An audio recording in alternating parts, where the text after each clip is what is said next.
عوامل نکات اللہ رب الجلال نے روز ازل عالم ارواح میں 2 جلسے منعقد کیے،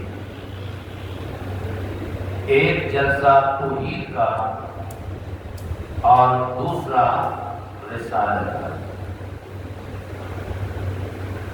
خالق کائنات نے اپنی وحدانیت کے اقرار کے لیے تمام روحوں کو جمع کیا۔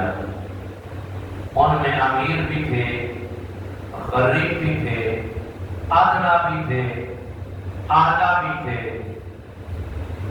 ماننے والے بھی تھے، منکر بھی تھے، کافر بھی تھے، مسلمان بھی تھے، عام بھی تھے اور خاص بھی تھے۔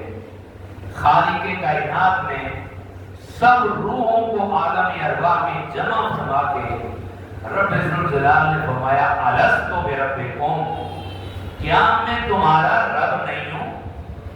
کیا میں تمہارا پروردگار نہیں ہوں؟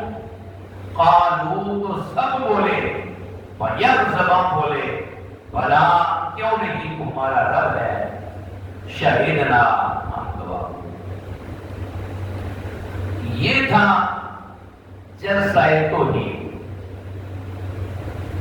یہ جو پہلا جلسہ عالم ارواح میں اللہ نے منعقد کیا، جس میں ساری روحوں کو جمع کیا، یہ جلسہ توحید تھا۔ رب نے اپنے بارے میں پوچھا کیا میں تمہارا رب نہیں ہوں؟ سب نے کہا بلا، کیوں نہیں بولا تمہارا رب ہے۔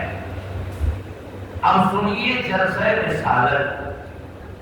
جلسہ توحید میں تو سبھی تھے، ادنا بھی تھے، اعلیٰ بھی تھے، عام بھی تھے، خاص بھی تھے، امیر بھی تھے، غریب بھی تھے، ماننے والے بھی تھے، منکر بھی تھے، کافر بھی تھے، مسلمان بھی تھے۔